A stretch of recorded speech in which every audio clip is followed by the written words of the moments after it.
Questions?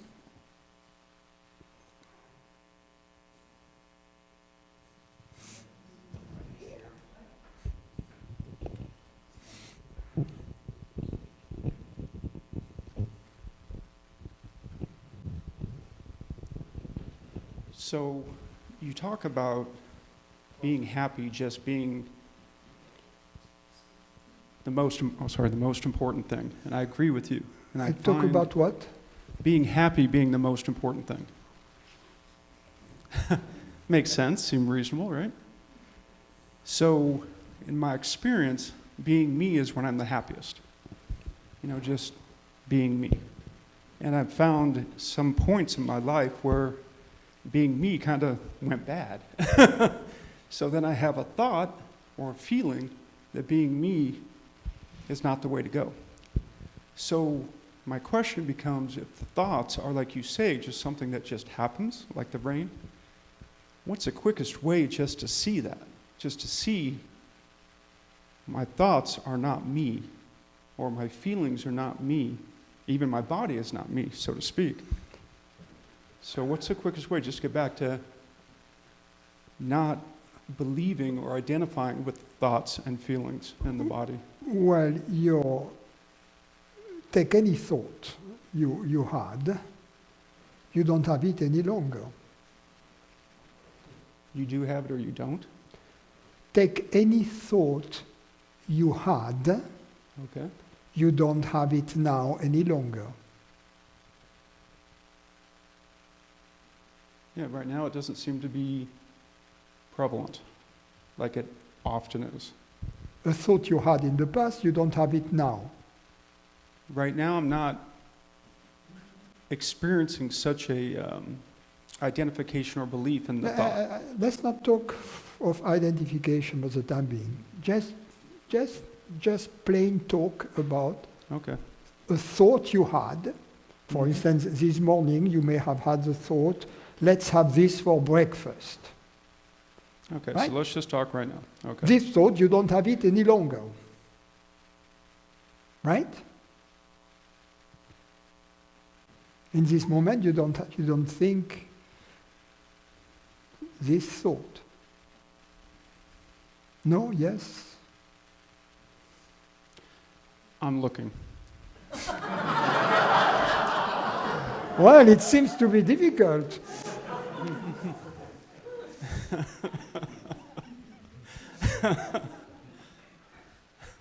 No. No, good. So, if you were that, but you are still you right now. Yes. Yeah. Yeah, I'm So, still me. if the thought were you would still having this thought right now.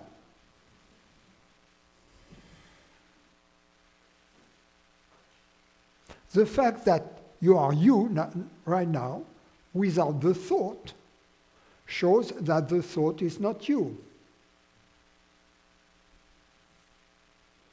Let's take an analogy. I just was in my car, right?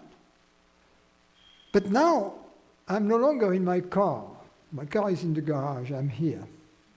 Therefore, I am not my car. Because my car is no longer with me. In the same way, any thought I had, because these thoughts, they come and they go, they are not always with me. I am always with me. Therefore, I am not my thoughts. In the same way, bodily sensations, they come and they go. Therefore, I'm not the bodily sensations. And the sense perceptions, they come and they go. What we perceive actually is never twice the same. Never. And that's the beauty of it. We are the same. That which perceive always changes. So we are the changeless perceiver of those changing things.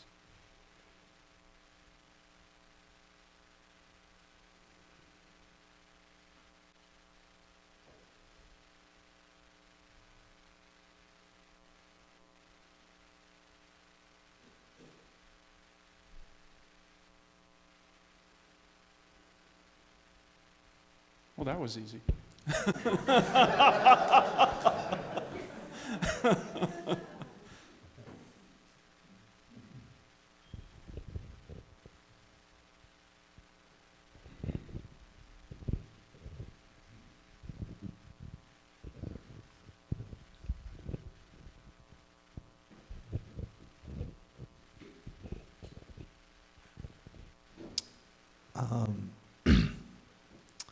Since I've gotten interested in the truth, like, my suffering has decreased a lot with a lot of situations in life that would have previously bothered me a lot. I'll see that, oh, it's fine or whatever. And I've seen that kind of throughout my life, except for specifically situations where I go through like physical pain, like if I get like sick or something. Those situations, like physical pain, still pulls me back into psychological suffering very strongly. Unlike a lot of other situations that previously would pull me into psychological suffering, but don't so much anymore. Like the physical pain one just seems to really bring me back into identification really strongly for whatever reason. So I was just wondering if you had any tips for that or something. We have to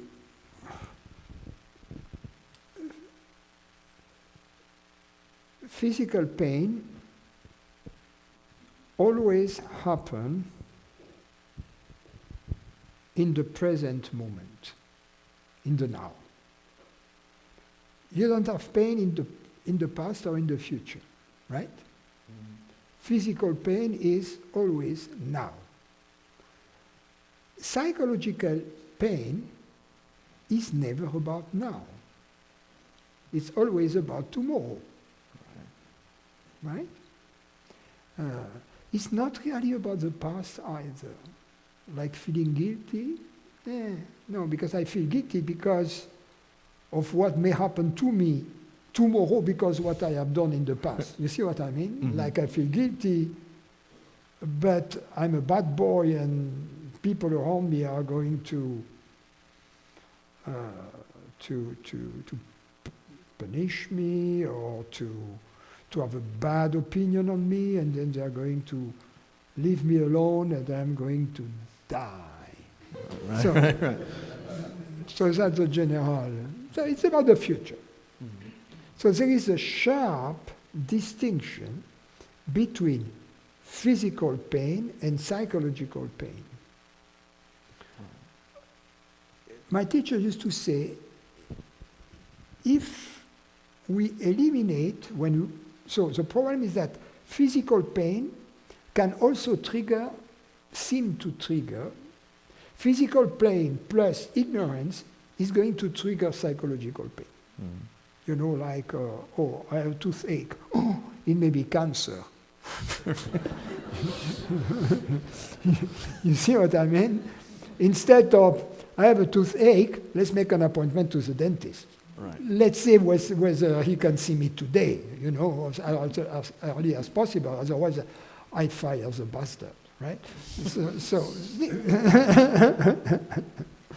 you see what I mean? Practical, just matter of fact. So the psychological component that we add to physical pain is not necessary. Physical pain is whatever it is.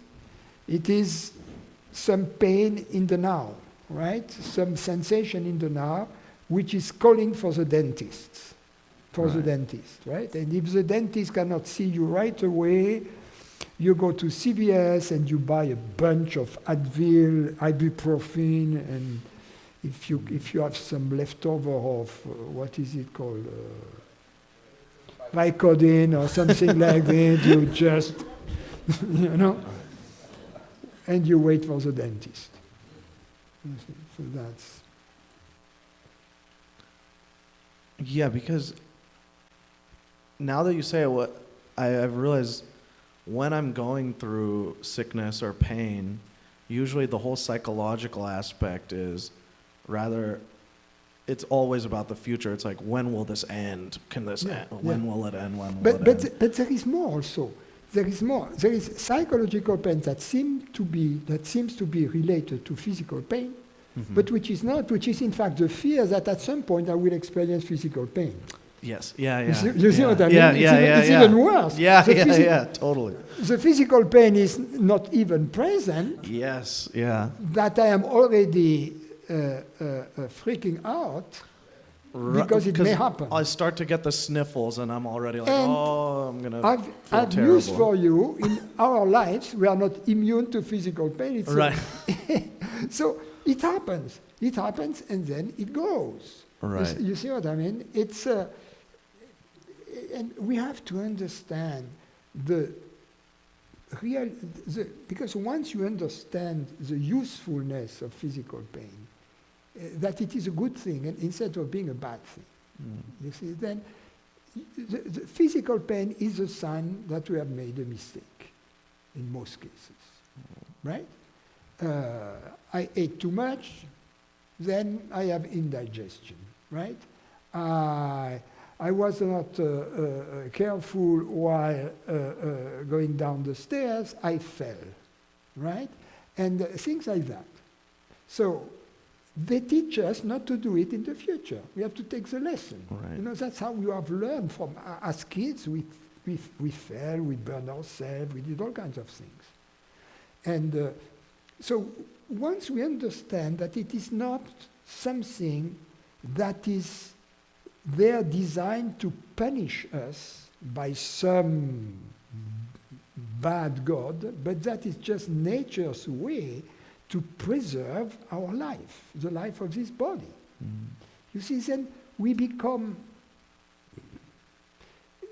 understand it's not our enemy. Right. And we understand also physical pain has a job to do. Let's say you burn yourself. And if you accept fully the sensation, you see that the pain is not going to last for as long. Because what the pain is in this case, besides telling you, well, in the future, don't put your hand on metallic things that look red or orange. Right. So that's the first lesson, right? But the second lesson is that then this localized, sharp sensation is in fact a 911 call for the organism. So it's like the police, the fire brigade, the paramedics are called on that spot to come, to repair, to defend, etc. So if you oppose that, you contract, you locally, it takes longer, Right.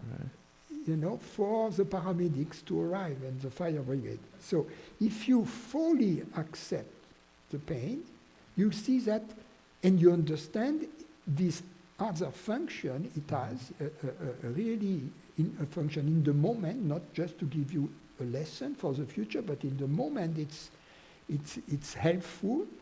You don't oppose it. And then you, there are people who, they don't live their life literally out of fear of pain. There are people that cannot stand pain. They don't accept to experience the beginning of it. And in fact, this amount of resistance that they build against pain is terrible, because it's even more painful, all this contraction, and it creates all kinds of health problems. Right. I understand that there are moments when the pain is so intense that you will resist it anyway. Yeah, that's normal. That's also, we are wired that way. But as much as possible, we can try to welcome it as a sensation. And this welcoming is easier if we have eliminated this psychological aversion for pain. So, for whatever it is worth. Thank you. And I will add also that there is another type of pain when the body gets very old, which is telling you, well, it's a lemon, you know, it's time it's time to lease a new car. And no question about reincarnation, and that it was not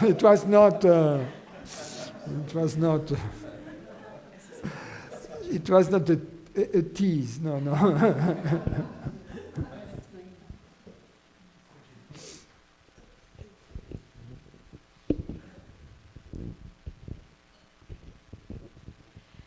So last week there were some questions on, the distance between the perceiver and the perceived, and there was no distance. Well, I have some intuition about it, but would you explain, last week you just kind of stated it and moved on. So would you explain in your words how do you rationalize that? Well, remember that we made a distinction between the flower and our perception of the flower. So the flower is in the physical realm, and it is located at a certain number of feet from the perceiving apparatus. No problem with that.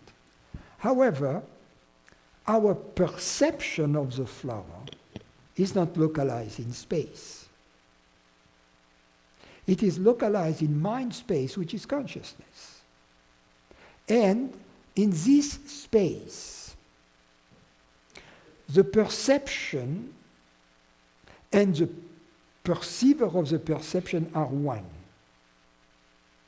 The consciousness is one with the visual image. The consciousness is one with the thought. The consciousness is one with the bodily sensation as it arises. You see? So Atmananda Krishnamenon used to say, yes, before the perception, there is a consciousness. During the perception, the consciousness is present, otherwise we wouldn't perceive the perception. And there is no distance between them. They are one and the same. Just as there is no distance between the mirror and the reflection that appears within the mirror. But after the perception has left, the consciousness/mirror remains. Therefore, the substance, the reality of the perception was the consciousness.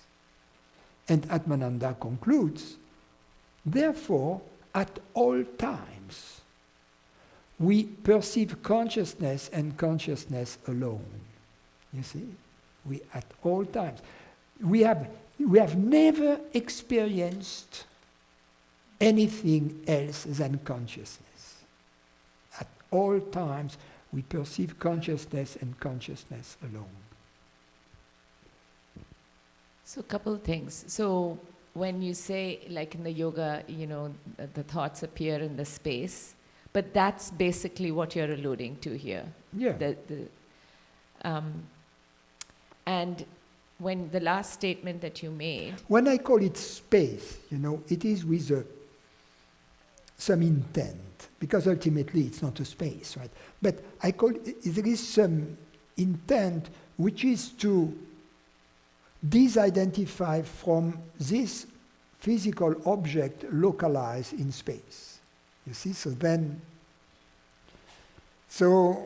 then we look at consciousness under its space-like aspect.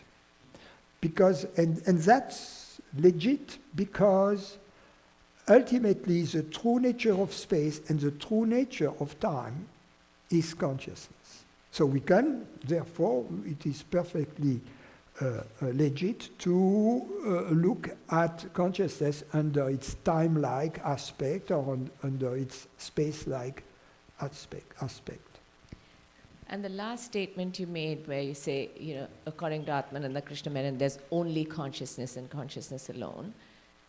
I had asked a question a few weeks ago on, from a perspective of consciousness, what is the world of objects? So that is basically the answer. There is, you said there's no objects. Well, the question then that arises is, what about the external world? What is, when you and I, we look at the flower, what is this object out there about which we agree that it is white and that it is an orchid? Something else comes into play with this, which is this agreement between you and me. And then one answer to this is the answer of the solipsist. And the solipsist says, well, you don't exist.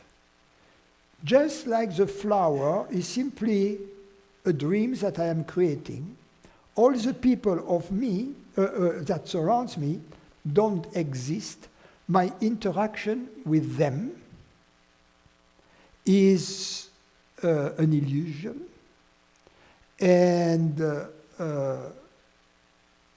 I deny the consciousness to everybody around me, just as because this is the same experience of a personal dream, which is projected from my mind. I alone exist, you don't. And that is, I alone exist, you don't. The problem with that is that the solipsist, although his logic for him or for her is bulletproof, everybody else can see how mistaken he is, right? When I'm telling all of you, you don't exist, guys, right? You are not conscious. You can see how mistaken I am, right? So the other option is to say, yes, consciousness is universal and projects all kinds of minds, and the intersubjective agreement between these minds, and through these minds, projects views of the world and projects also bodily sensations of bodies that don't have any other existence than this projection. The agreement between you and me about the existence of an external world is simply due to the fact that your mind and my mind are projected by the same intelligence, a very refined intelligence, and therefore this interconsistency between the two projections is explained by the fact that there's a projection from the same intelligence. Just as, let's say,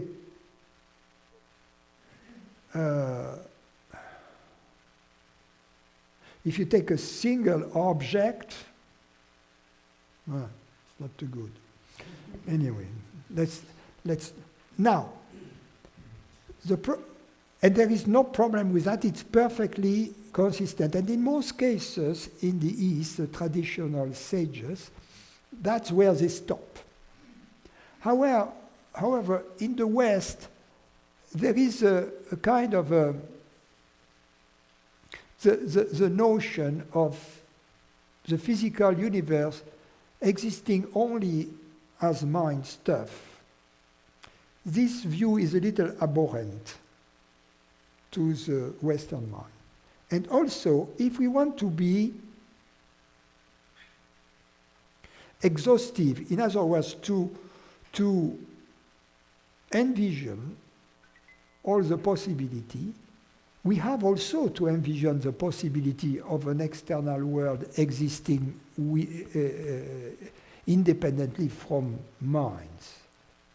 Because we cannot, because remember that in order to explain the intersubjective agreement, we already needed to go beyond, and we needed to have recourse to this universal reality / intelligence that was projecting minds. And what we are saying that in this case is that it projects only minds in the idealist version. The idealist version says it projects only minds, it doesn't project a physical universe. Right? So by saying that, we kind of apply a restriction to this universal intelligence. It's only allowed somehow to project minds. It's not allowed to create a physical universe out there and to play with it. So there is something in us that may object to it, right? And therefore, we can envision the existence of a world which is not mind-like. And the possibility of realms that are not mind-like. And in order to give a hint of realms that are not mind-like, for instance, other than the physical realm, I give as an example the realm of mathematical ideas. Because it is not mind-like for the very simple reason that it is not conditioned by time or by space as usually conceive of it, but definitely not by time. And nevertheless, there is differentiation within it. The number pi is not the number e, right? So there is differentiation within this one. So it's just an example I give to show that there might be realms which are not mind-like, especially not anthropomorphically mind-like. Right? So then we have to envision the possibility of reality being encompassing the world of mind phenomena, but being bigger than that. You see, it makes sense. And so then, not to limit reality whatsoever, and being open to the possibility that, yes, as an explanation for the intersubjective agreement, the God-mind interpretation is not the only which is possible. That there is a possibility of a world existing out there in its own realm, physical realm, along many other realm possibilities. Some we have a fleeting access to, than just as the realm of artistic ideas or mathematical ideas, and other realms to which we have zero access, but which may exist. Angels, whatever, right? And so, the point is then, how can we discriminate, how can we make the determination which one of these two possibilities is true? Can't you just be not knowing at that point?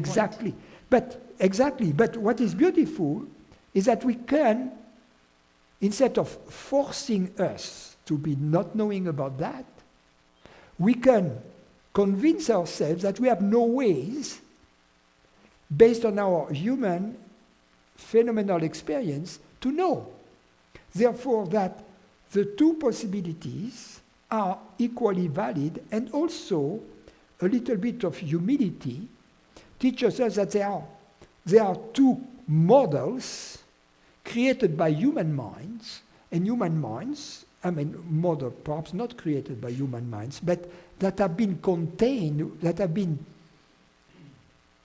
that human minds are able to represent with human minds with their limitations, and that they are not perhaps the perfect model, but that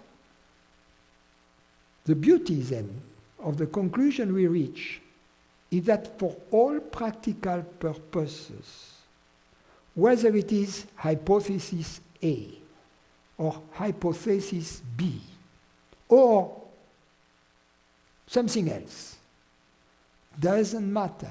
Because the moment we understand that consciousness equals reality, for all practical purposes, it all is the same.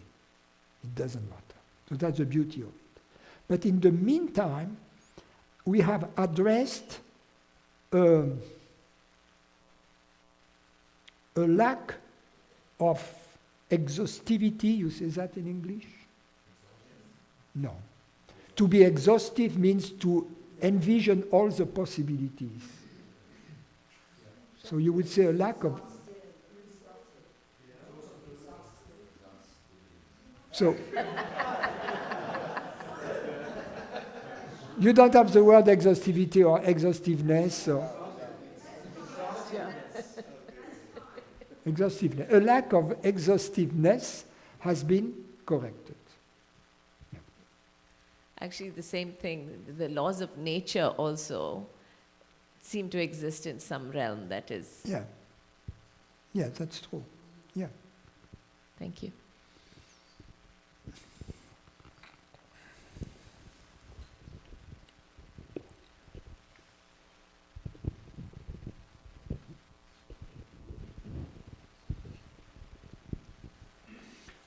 But especially in the world we live in, you know, if you tell a physicist or, I don't know, an MD or biologist, you know, the world doesn't exist really in its physical, it's kind of,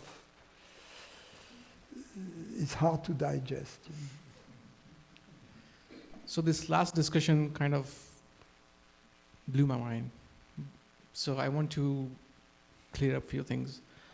So the understanding that I am consciousness is there, but when you talk about the flower being also an expression of consciousness, or anything else that you see, or everybody you see are expressions of consciousness, that's not to me a experience, or I don't know what the word is, but it's the only logical conclusion you can come to. Does that make sense? That's good.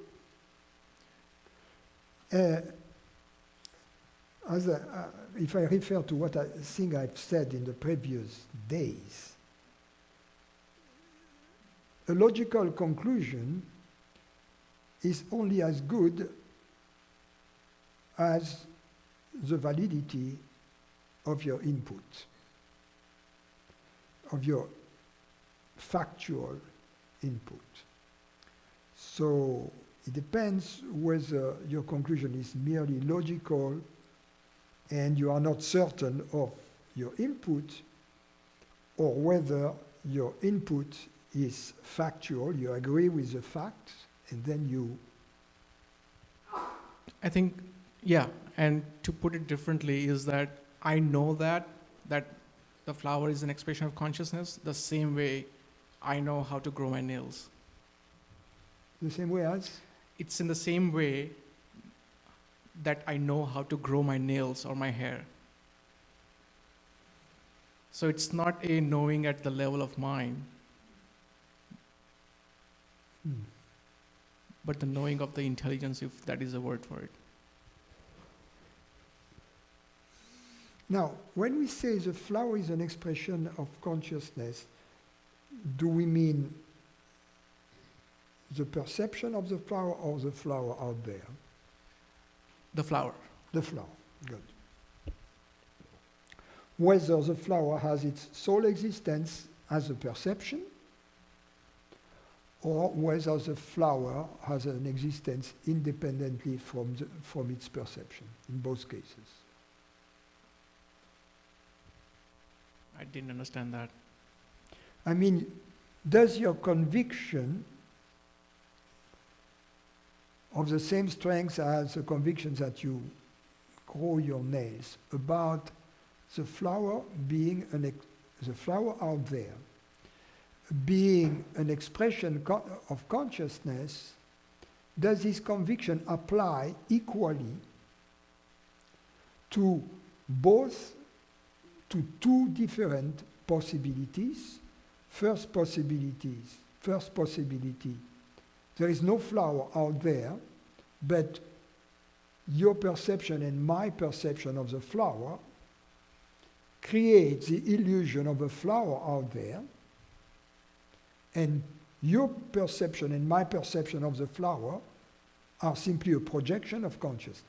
Or, possibility number two, there is a flower out there which is not perceived neither by you nor by me, nor by anybody here, which exists in a realm of its own.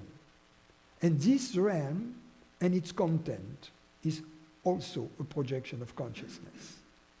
The second, yes. Yeah, perfect. The second is, my view, more important. And because in order to understand the second possibility, we have to really strip consciousness from anything which is mind-like attached to it. We cannot see consciousness as something which is purely thought-like. We have to see it as something which is real, and that's important. That's important, because otherwise there is always this tendency to identify consciousness with mind. Yeah.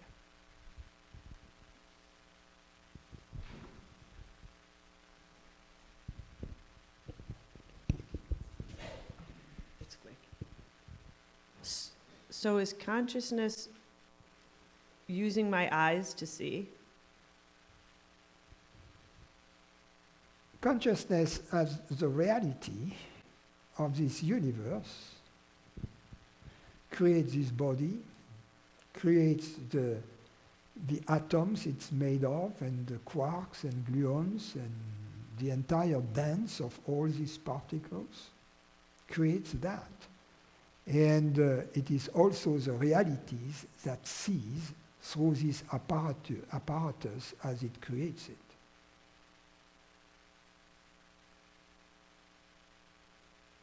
In other words, in that sense, it is this reality seeing itself through all these eyes, hearing itself through all these ears, playing with itself through all these interactions.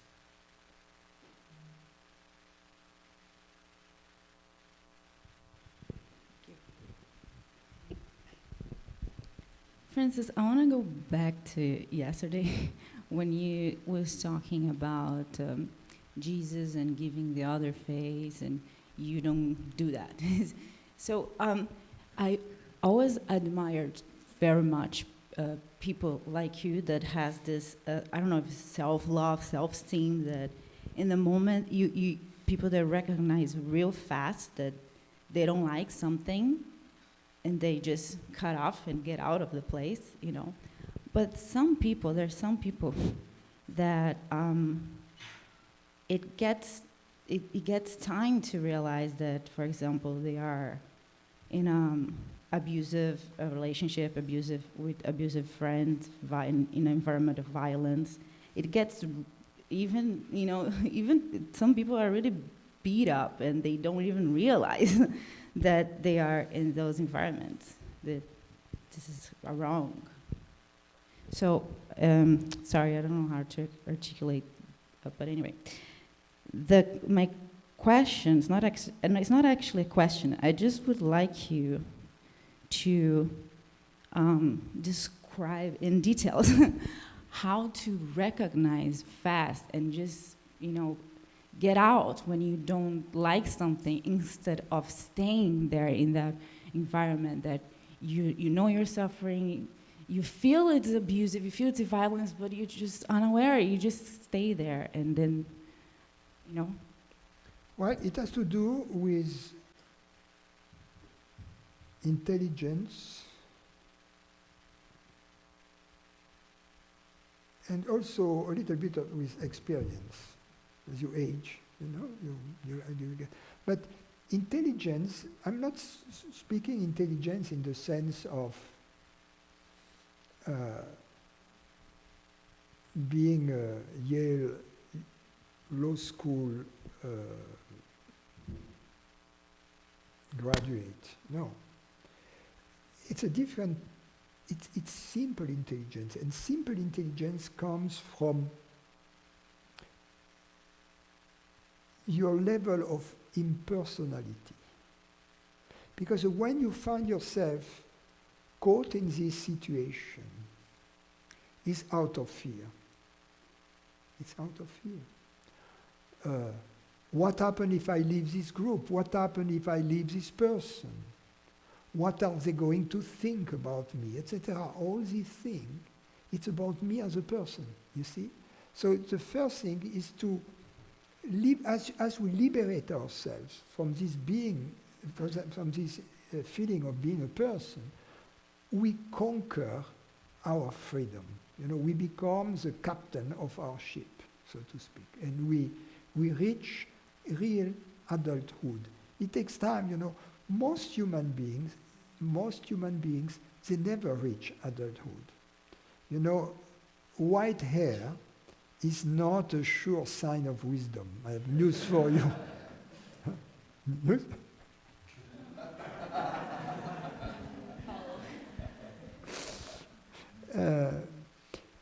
In my case, I was almost 30 when I became interested of the truth, and I was shy in social situations. I felt that I was not comfortable. The reason is because what are people thinking of me? And it kind of compounds, because you are shy because you are afraid of what people are going to think of you. I don't know, I'm not good looking enough, I'm not smart enough, or I'm not extravert enough, I'm not. And then I'm shy because I am shy. You see, that's the problem. That's when it compounds. You see, I am shy of being shy because I am shy. And then I'm shy because I am shy because I'm shy. And then you see, that's, so the more, already I'm shy, so I'm here. I'm shy because I'm shy. I'm shy because I'm shy. I want to crawl under the, you see? So I had this problem, and that's, in fact, that which triggered my first encounter with the book by Krishnamurti. I was trying to find a way through books or psychology to get rid of this problem. I was not seeking God. I was seeking to get rid of this thing. But when I started reading him, something I saw clearly is that I had the wrong diagnosis about my illness. That the cause for it, that shyness was just a symptom. It was not the cause.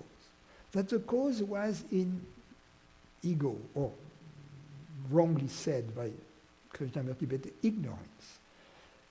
And from that moment on, I kind of totally changed the direction of my investigation, of my energy, into understanding what I was, to liberate myself from ignorance. I didn't try to do any psychological work, to go to a therapist or a hypnotist or a masseuse or whatever to get rid of my shyness. I just left that alone. And then I met my teacher about 2 years later. And then one day, after 2 more years, I noticed that most of my shyness had disappeared. And that The 10% that remained for a good reason, because sometimes you don't feel comfortable among people, and this sense of discomfort is simply your intelligence telling you, get the hell out of there. You see? Because sometimes you are totally justified to be uncomfortable in the presence of jerks. You see? So if you can get out of here, out of this society, please do so. And then that triggers the type of response that you say that you don't then, oh, I'm going to stay with them, it's boring, but it's cold out there. If I'm out of this group, I'm going to be alone and die. so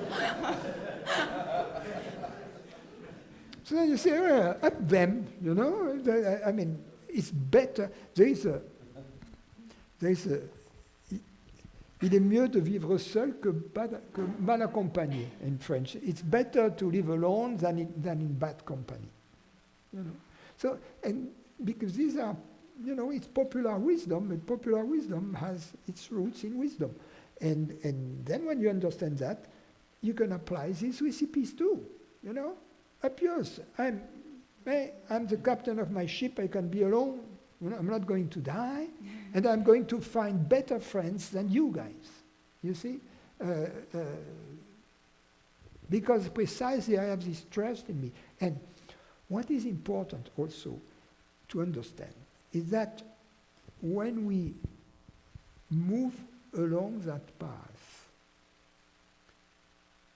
we know more and more that we are this universal intelligence. So as such, we don't have any inferiority complex compared to others because we are this superior intelligence. We don't have any superiority complex towards others because we recognize that the consciousness is the same in all beings. So we are exactly at the perfect same level. You know, we experience that. But it is a level which is not a low level. It is the highest possible level. You see, so we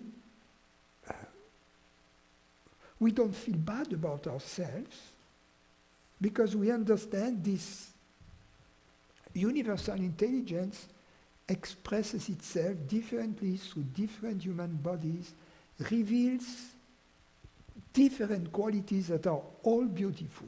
You know, it's like flowers. You know, people say, I don't like roses or I don't like this. They are all beautiful, the flowers.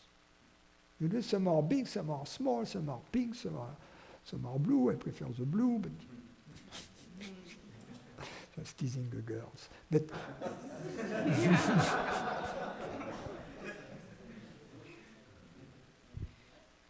yeah, because what's very magical for me is the opportunity to be around you, like in the retreats, not only in the videos on YouTube. So I've been coming like on a year, I think, and I watch you, and it's so wonderful to see that you do exactly what you wanted to do, and when you don't want to talk, you don't talk. When, for example, you don't want to. Sometimes one day I went to talk to you in the kitchen, you didn't want to talk to me. You're like. You didn't even try. It was so cool. So and we have like, I mean. Well, you know, there are people in New York.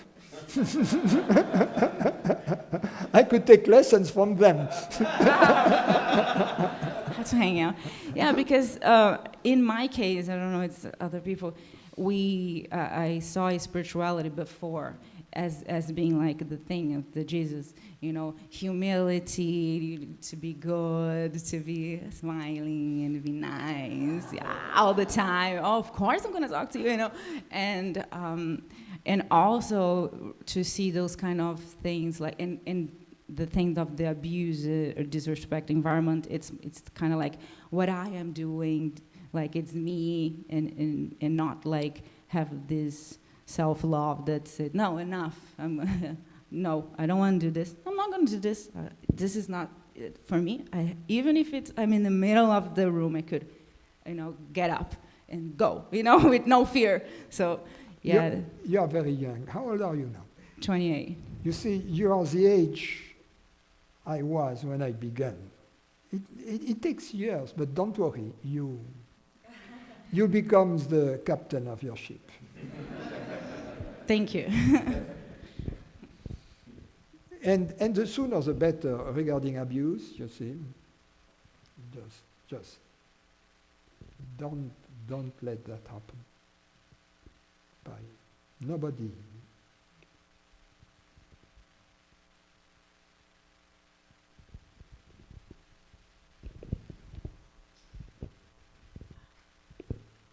Hi, Francis.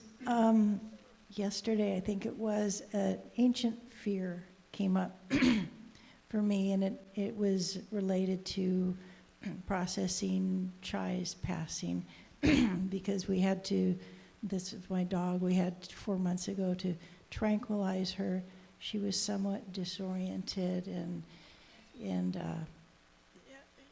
settled down a little bit, but then they put her to sleep, so she was somewhat disoriented, and I feel bad about that, but I realize that, like the weather, thoughts and events just happen. But what it stimulated for me that just was percolating and came up yesterday was my own fear of death in that way, of being disoriented and dying.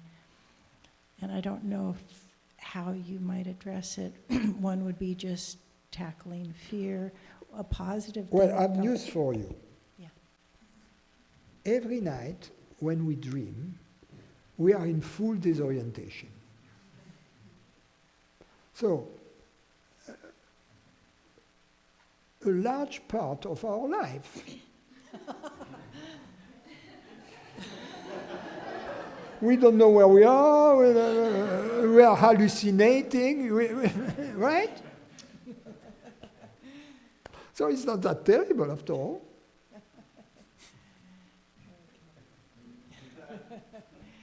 I love that response. But to pull a little more out of you, possibly, is in the last while, I've been just generally happy and a sense of like the iceberg is melting at its own pace, things are unfolding as they should, and just going about life, but kind of reignited that sense of like, get serious about the spiritual path, get stable in consciousness, because, if you die, you could be, anyway, I think, do you understand my dilemma? Yeah, so that's what's, and I don't, maybe that's a good thing to put a fire under me to practice more. I don't know.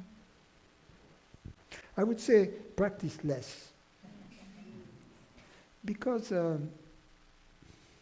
there is this tension, like I have to realize, whatever that means, I have to become something else than what I am, especially before the body dies. There is this emergency, and that business as usual then, not living now, living for tomorrow. How I define it is waking up. So it's like... Enjoy life. Say thank you for this extraordinary opportunity to enjoy first being conscious, because that's the most enjoyable thing there is. And everybody has that. And we don't give it, most people don't give it its true value. In France, we have this beautiful expression, la joie de vivre. And it means the joy of being alive. And in fact, it's the joy of being conscious. So the joy of being conscious is not the joy of being conscious of this or of that, you see? It's just the joy of being conscious. And that's the most important. And people who experience, who manifest la joie de vivre, they are happy campers. That's what we call happy campers here. So happy camping is really the goal. So toiling, doing chores, to be a happy camper in the future is only procrastinating being a happy camping now. You see, so when you come to places like this, you are told, hey, stop about happy camping in the future because that never will happen. But you start happy camping now and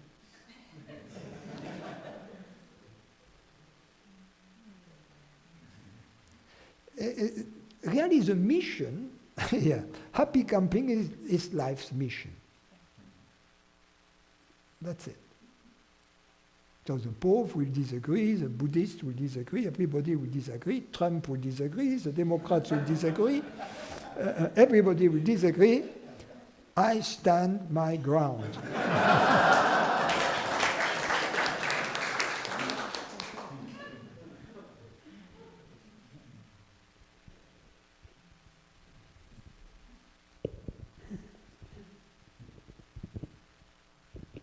Hey, Francis, so with the perception of the flower that you explained to me 2 nights ago, I understood then, and I do now, that the flower, my perception of it, your perception of it, but is not the actual flower, right? Yeah, because there are two different perceptions. Correct, right? but it's also not the I guess that's my question, though, it felt kind of, it felt great to understand that, but then I was thinking, I was like, I have no idea like what my belief actually was before that explanation. So I'm not asking you to figure that out for me, but it doesn't really matter, who cares? But no, but I guess my question is, though, what we're saying earlier in the discussion was, if the two choices in a way would be the world only exists in perception, so the flower only exists because it's being perceived, either by you or myself or anybody here.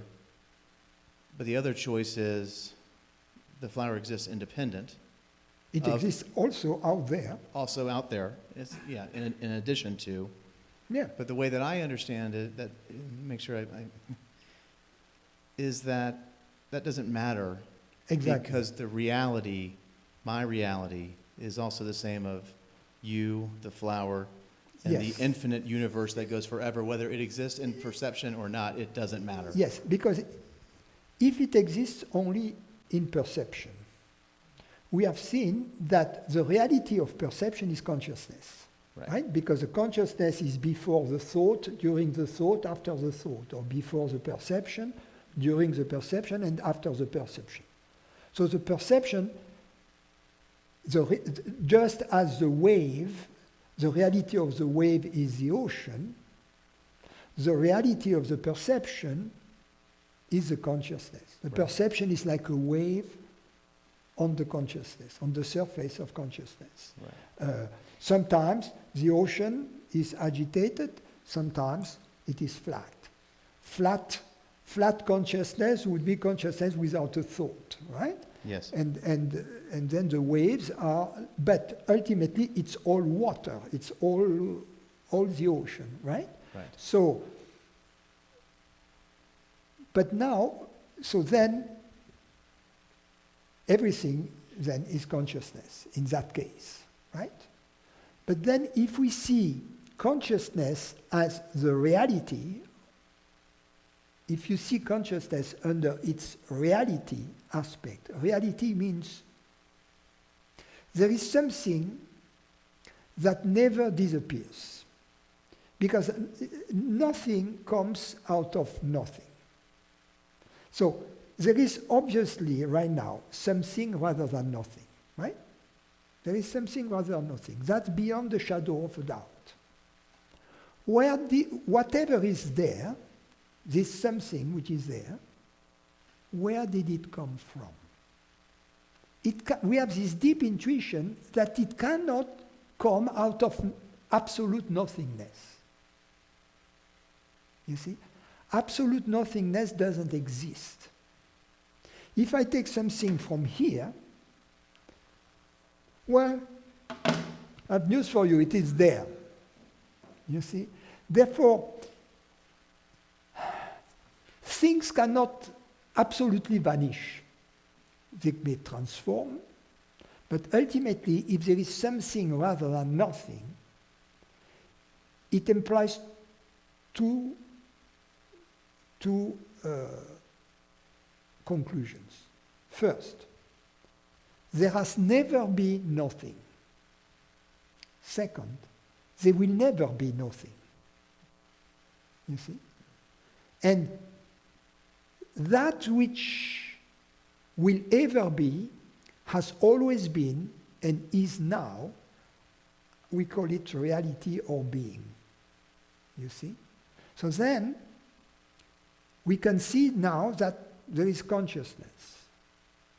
So then, either consciousness is a reality on its own, or it is dependent on a deeper reality, on that reality which is universal, which has always existed, will always exist. But then, anything which is not this reality is not really real, because it depends on this reality. Anything which is not really real is something that has not always existed. It's something which has begun and which will end. So let's assume consciousness is not real, meaning consciousness has begun and consciousness will end. If it has begun, out of where? If it will end, into what? And that out of which it came and to which it returns is its reality of consciousness. But then consciousness is, as envisioned in this case, is not the real consciousness.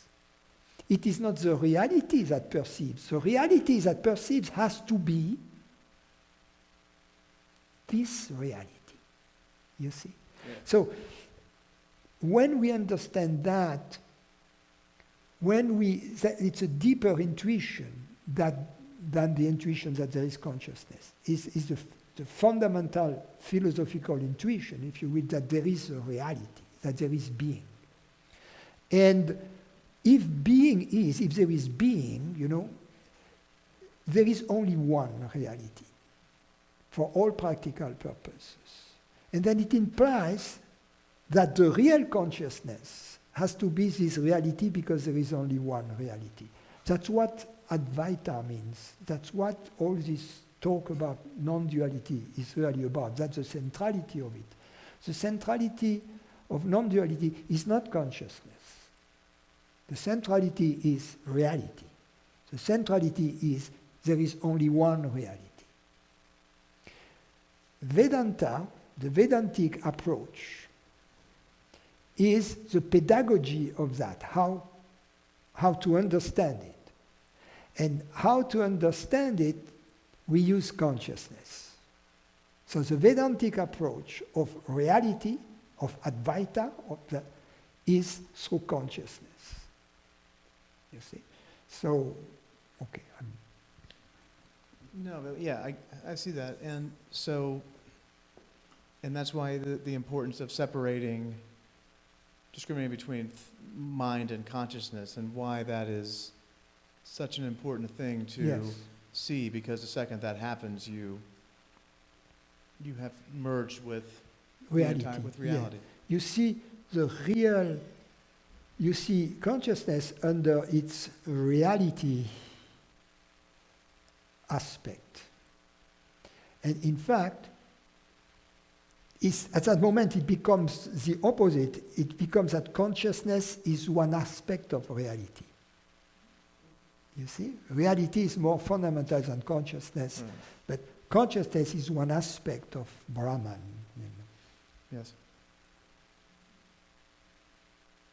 And when you said earlier explaining this to like a physicist or whatever, they would have an issue thinking that the world was an illusion, but it wouldn't even be explaining that the world, I mean, this is, as I understand it, it wouldn't be explaining that the world is an illusion. You could you could really go to the heart of the matter and say that, you could look at animals and say we can clearly see them as being part of nature and part of reality. And that would make sense that their reality is the same, but therefore so would ours and everything in Yes, it, right? of course. So why do you think physicists would have issues, or people have such, I guess like such a... For physicists, nature exists independently from human minds. For instance, if you tell physicists the universe didn't exist before there were minds, either human minds, animal minds, bugs' minds, extraterrestrial minds, because it takes only one mind for the universe to exist in this idealist view. But if no mind, if you tell a physicist the universe existed without minds, didn't exist without minds, the universe started existing the moment the first mind came into existence, they won't like it, especially physicists. Well, I guess that's my question then. Are we saying that? There was, what? I'm sorry, but are we saying that? I'm not saying that. Oh, right, okay. But I'm not saying that's not true either. Sure, I get it. We cannot know that, Right. right? Yeah. So I'm open to all possibilities. But what I'm saying is that usually a scientist is going to be kind of allergic to this. And actually, it has found its way into physicists' concerns. It's called the anthropic principle. For those of you, you can look it up on Wikipedia. The anthropic principle, but in physicists explain it a little bit differently. That all the parameters of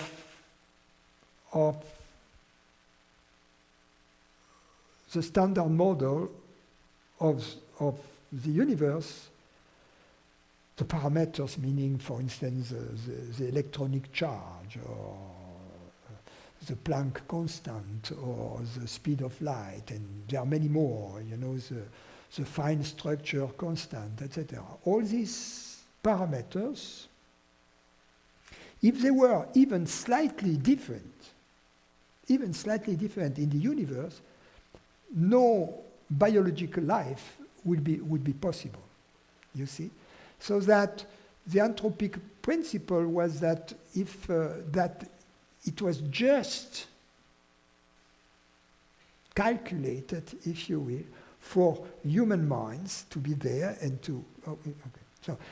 But most of the time, physicists don't like this element, because the constant movement of science has been to liberate itself from anthropocentrism. For instance, it used to be that the Earth was flat, and that perhaps Rome was at the center of the world, and then the Earth was round, but everything was revolving around the Earth. And then Copernicus came and said, no, that's just the opposite, right? The Earth lost its privileged position. There is no center in the universe. Every point of the universe is the center of the universe. And there is no privileged position. There is no privileged frame of reference in the world for modern science. So it has the progress of science has been made by moving away from this anthropocentrism, which was a little, because before we had anthropocentrism, we had tribal centrism. Only my tribe is good, everybody else has to be killed, or only my color of skin has a soul, everybody who is not of my skin color has no soul, and they are like animals. And then, only human beings have a soul, and we can kill the animals at mercy because they have no souls. We are still there at that level of evolution. Make no mistake. We are still there at that very, very low level as a society of evolution. That's why we have all these wars and all that stuff. So, of course, it doesn't make any sense if you have 2 grams of intelligence to see that animals have a consciousness just as we do. They perceive. So to see the stupidity of mankind is remarkable. You know, it reminds me of the word of Einstein. I love it. Einstein says that that's beautiful. Einstein says there are 2 things that are infinite: the universe and human stupidity. And he adds, and I'm not sure about the universe.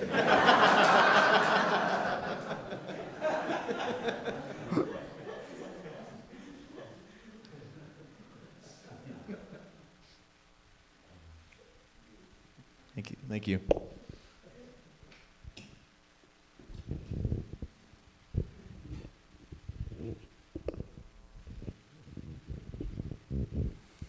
The only animals that have no consciousness are mosquitoes.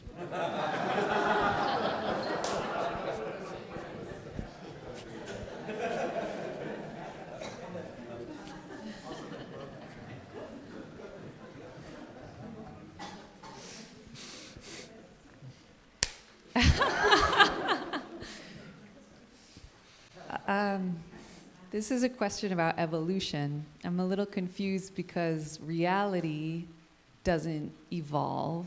It doesn't change. It's always the same. And yet, as you just described to Tyler, in the phenomenal realm, we can see an evolution of consciousness, some would call it. What? Okay, an evolution of the mind's understanding of the world.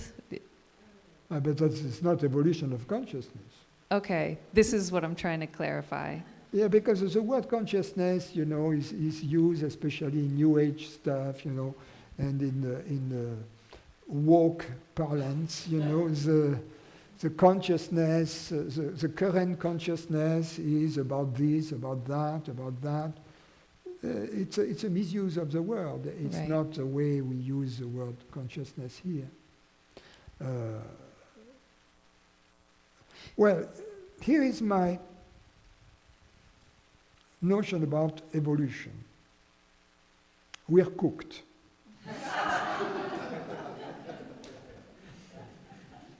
There is no hope there. Great.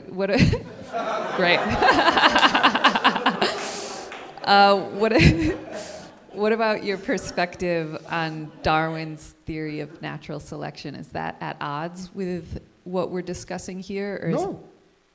Is that just a description of how God's body changes over time? Like, how do you see that?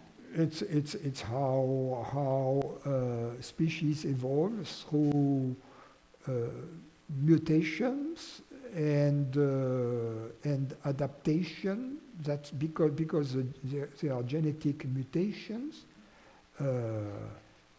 In most cases, these mutations are mistakes. So the new genetic package doesn't survive. But there are happy occurrences in which the new genetic package is better adapted to the environment, in which case it's not only does it survive, but then it becomes predominant, and so that's one step in the evolution. Yeah, why not? I mean, I'm not an expert on that. I don't know much of biology, but it makes sense to me. Okay. But I'm not attached to it. Okay. And The phenomenon that we call personal suffering, one of the things I've been intrigued by is the fact that in, like a lot of people in evolutionary psychology or neuroscience will be talking about, they'll describe certain phenomena that sound a lot like personal suffering to me and have descriptions of how the brain, which is what they would attribute it to, create what we would call the I thought or the I feeling. And I know that it's consciousness that chooses to believe. It's consciousness that says, yes, this is true, and yes, this is not true. Okay, wait a minute. Okay, this theory, according to which the brain creates thoughts or feelings, okay? Okay, so the problem they have, these guys, is that they their theory begs the question, yes, what is it that creates the brain? Right. You see, the brain as an explanation is not an explanation because you have to explain the brain.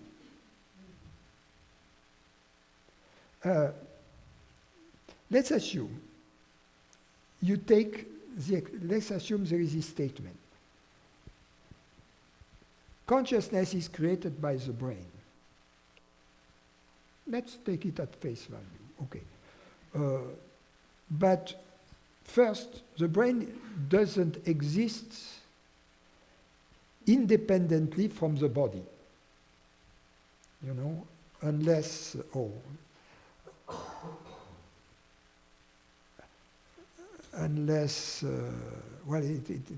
tell me about a lawyer's joke. The joke is too good, it's better than my explanation about it, so I'm going to tell the joke, it's more fun. So, there is this trial going on, and the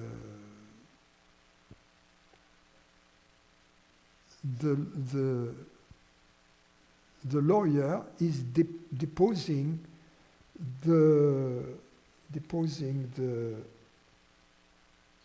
coroner or the guy who did the autopsy, and he is asking the guy, did you check the vital signs of the deceased and how are you sure that he was dead? And the MD says, no, I didn't. But how were so certain? Why are you so certain that he was dead? And the MD said, because his brain was in a jar on my desk, so either he was dead or he was practicing law somewhere.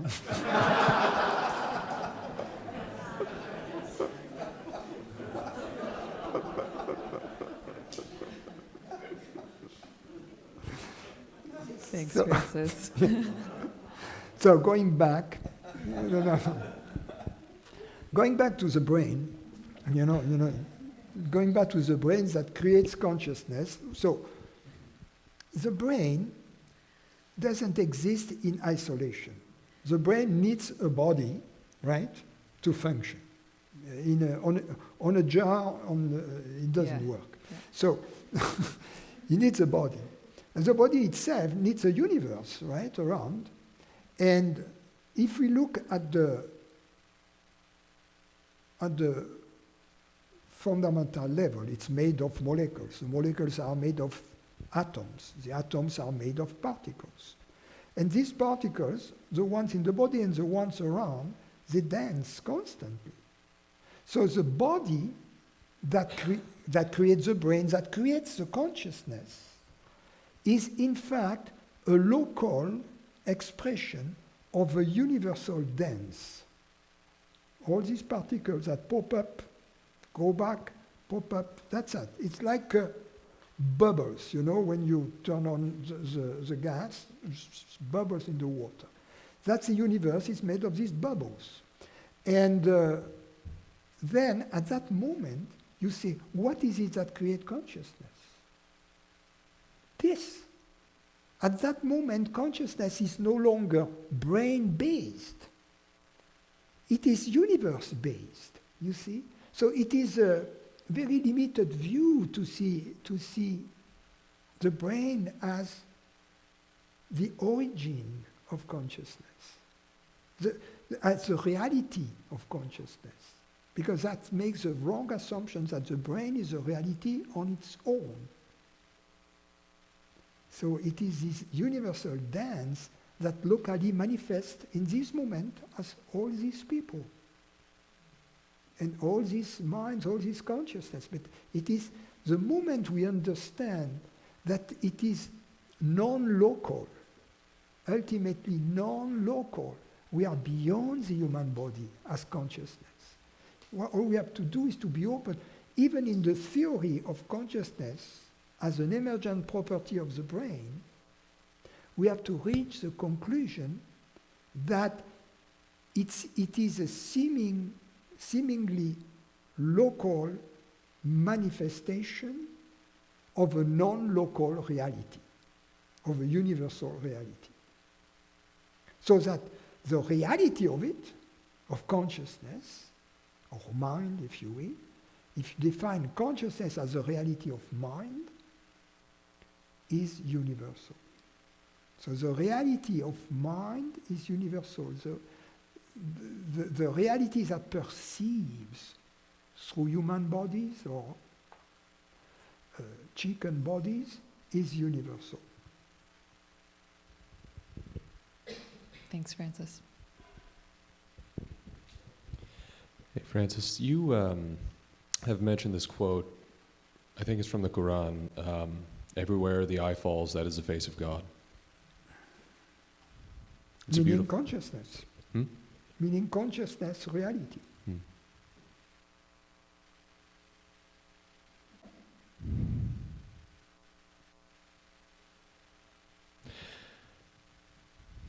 I guess I've just been mulling around for a little while now. I don't know, it's like I look at this orchid and I don't see her, you know. I look at this orchid, I don't see God. Because you have the wrong idea of God. It's not the fault of the orchid.